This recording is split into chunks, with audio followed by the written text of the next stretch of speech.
out though. Right. Okay. Years ago, when I was a kid, I used to go trick-or-treating with my friend Michael every Halloween. Right. Afterwards, we would hang out and eat our candy that we got while watching scary movies. On this one year, Michael and I went trick-or-treating around my neighborhood, which was pretty big, and afterwards we got back to my house. Then we put on a movie, and the plan was for Michael to spend the night. Shortly after we got home, my mom, who was the only other person home, said she was going to bed. It was only 9 p.m., but she had work early the next morning. We were watching a scary movie in the living room after that. It got probably about 30 minutes into it when I heard a knock coming from the front door. It really startled me because of the fact that we were watching a scary film. Then I remembered how it was Halloween, and I stopped being scared because I figured it was just a trick-or-treater, so I started to walk towards the door. But as I got closer, I remembered how late it was, almost 10 p.m., and there weren't really people trick-or-treating out this late. I decided to just take a look out of the window first to see who it was. Right there, you doing too much. You heard a knock. Hearing this shit and acknowledging it is already, bad enough. But then when you got up and you realize that nobody should be at your door right now, that's when you should have just made a U-turn and then went back to the and just continue watching your movie. That's it. Because from here on out, I'm considering you as a clucky because you are not only acknowledged that the fact that you're somebody at your door, but you realize that nobody should be at your door right now at this time, but then you still going forward. So cluck you. I peeked out from behind the blinds and saw a creepy-looking man standing at the front door. Jesus. He looked pretty tall and was skinny with a little beard. He also had sunglasses on, but didn't appear to be in any kind of costume. Wow. I had a bad feeling about it, so I decided not to answer the door, and Michael, who was still on the couch, asked me who it was. I told him a creepy-looking dude was there and I wasn't answering. I watched as the man looked around for a little while and then finally walked away. I was really happy to see him go because as a 12-year-old kid I got scared pretty easy. I went back and resumed the movie, but I would say just about 10 minutes later we heard a knock coming from the door once again. We ignored it until they knocked again at a louder volume. I wanted to call my mom, but I knew she was sleeping and had to be up early for work, so I didn't. Michael and I both walked quietly over to the window. Just ignore it. Just ignore it. Just block out the noise. That's all you gotta do. Be like one of these people in the movie theater that watched a horror movie but closed their ears. Do that. Or just clucking ignore it. That's all you gotta do. Why is it that hard for y'all? Jesus. This time and looked out. But as soon as we pulled the blinds back, we saw the man standing at our front step looking directly at us. Damn. I made eye contact with the man who had an angry look on his face. We quickly covered the window back up and ran away back to the living room. We were just hoping that the man would decide to go away, but instead, we heard the knocking once again, but not at the door this time. Now it moved to the window where we had been looking out of. We couldn't see him from the blinds, but we knew that he was right on the other side. I was starting to freak out, but Michael said maybe it was just some guy trying to scare people on Halloween. I hoped that was the case, and the knocking from the man moved from one window to another. He seemed to be making his way around the house to the back.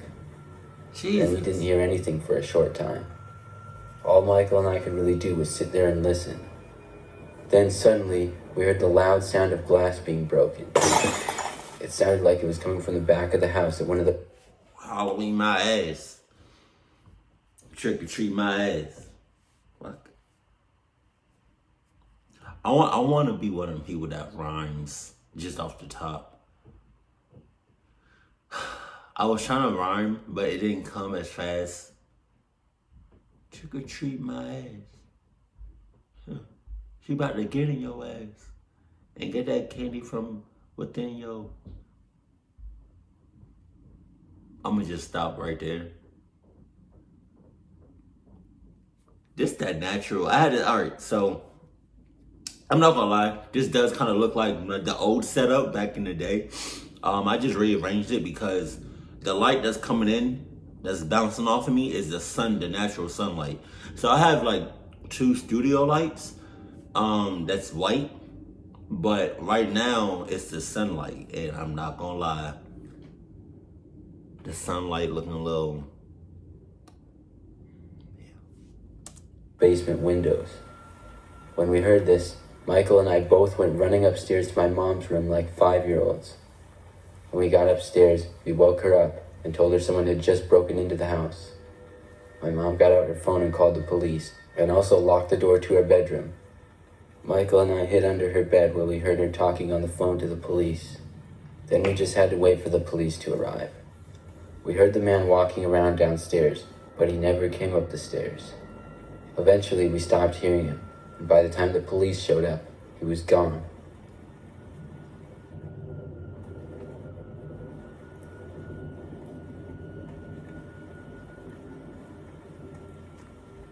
This happened my freshman year of college. Right. I went to a pretty big university, and over time, I met a decent amount of people and had a few groups of friends that I would hang out with.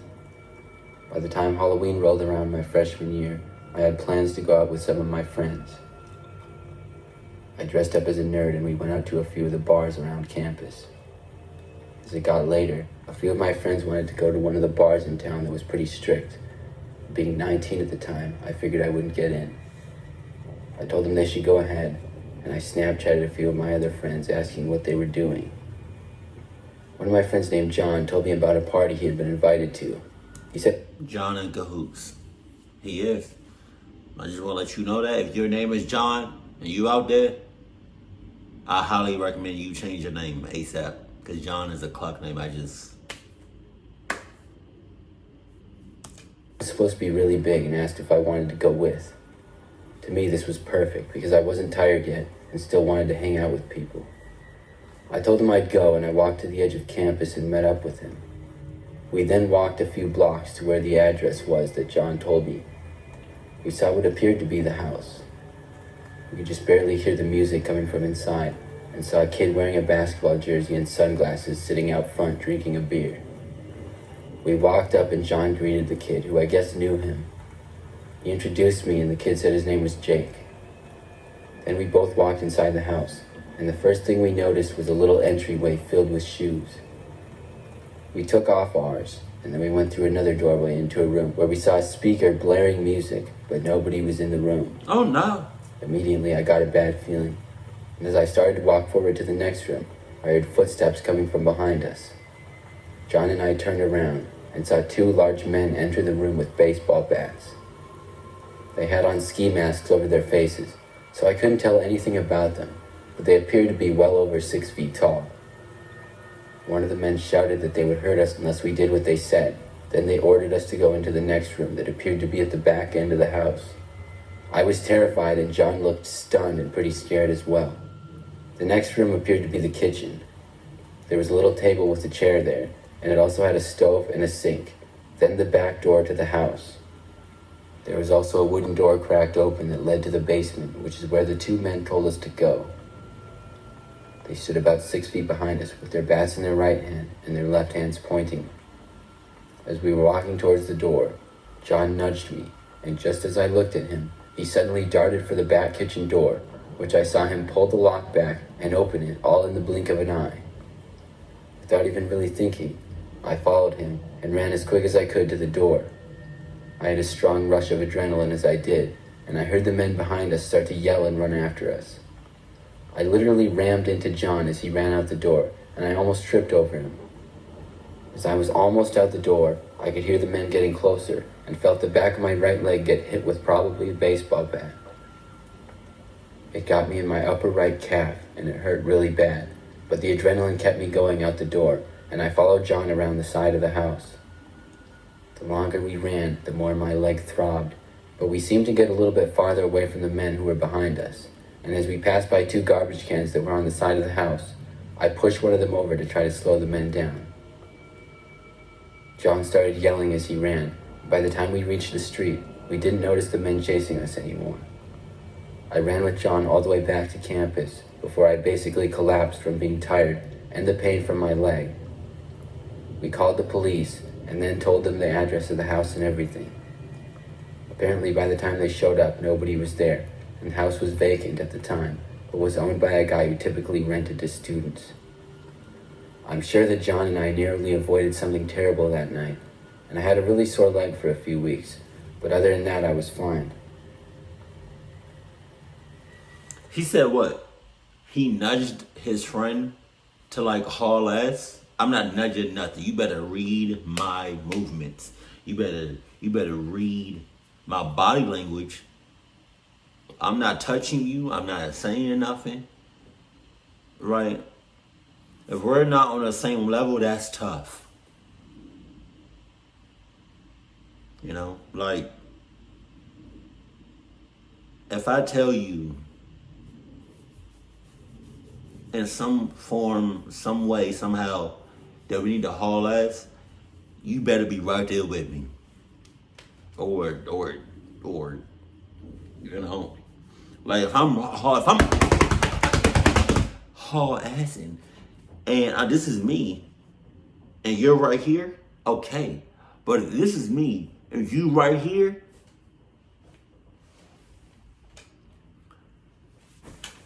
you better hope for the best. Because when I start, I'm not looking back. I'm not looking to my sides. I'm just running. And I hope that God, you right behind me or on the side of me.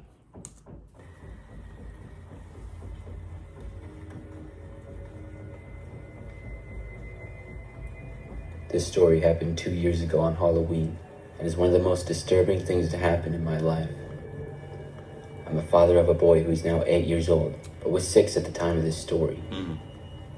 I went out trick-or-treating with him and my wife around our neighborhood, which had quite a few kids in it, and it was a pretty busy night. Okay. We stayed out maybe 2 hours until my son got tired and was satisfied with the amount of candy that he had. Then we walked back home and went inside. We had just left a bowl of candy out front of our house while we were gone, which was empty by the time we got back, even though it was only 8 o'clock. Only about a minute after we got back inside, as my son was starting to dig into his candy, the doorbell rang, which I knew was likely another trick-or-treater. I opened the front door to see a little boy about the age of my son and his father standing there smiling. I called to my wife to ask if we had more candy, as the man said hi to me. I noticed that his son was kind of jumping up and down, and the man said he was really sorry, but his son had to use the bathroom, and said they were about a 30-minute walk from their house. I saw my wife give me a look from across the room, and I didn't really want to let them in the house, but I figured I had to, so I told them they could. The boy ran down the hall, and I walked over to my wife. She said she didn't like the idea of people just walking into our home, and I didn't either, but the dad seemed nice enough. I told my wife everything was fine, and about a minute later, the boy returned with his father, who said thank you several times. I handed him a little candy, and they went on their way. At that point, it was a relief to me that they were gone from the house, and the rest of the night we got quite a few more trick-or-treaters. Finally, after that, we all went to bed. Everything was good until I was woken up in the night to the sound of my son yelling and running to my bedroom. My wife and I got up and saw that he was right outside our room, saying that a man had climbed in his window. I ran down the hall into his bedroom and saw his window was wide open, with the man who had been in our house earlier getting outside of it. This was a horrible feeling, but I was just glad that my son seemed to be okay. I chased after the man, but he got out of sight, so at that point I decided to call the police. I was quite angry until they arrived. We told them everything, and my wife and I stayed up for the rest of the night. For the next few days, we slept with our son in our bedroom with us, until we finally received news that the police had found the man. We were told that the boy who came into our house to use the bathroom was not the man's actual son, but a boy who had been abducted by him a whole year prior. Jesus. This news was very disturbing to hear, but the boy was returned to his family, and I'm just glad that the man was brought to justice.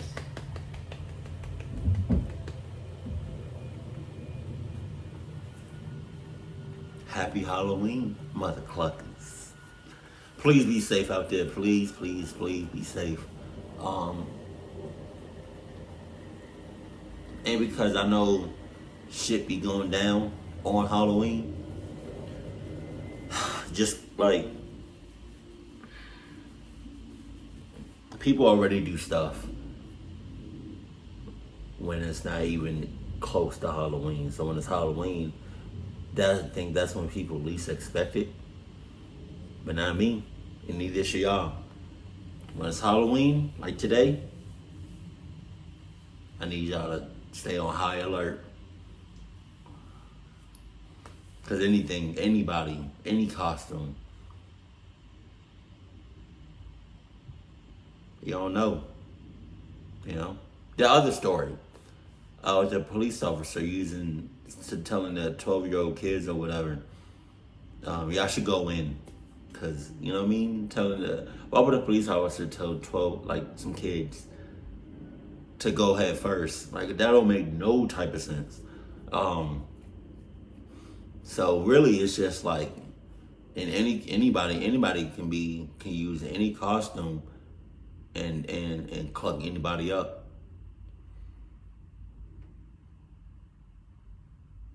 I would say, just stay in the house. But you are your own person. You can do whatever the hell you want. That's on you. But I would not recommend it. I would recommend just staying in the house or somewhere safe. Because best believe shit go down during Halloween. And almost nobody can be trusted. Even police officers or firefighters or the people that really, even the people that you think can be trusted, cannot be trusted. Just don't trust nobody on Halloween. Keep it cold, keep it classy, and I love you. Stay happy, my family.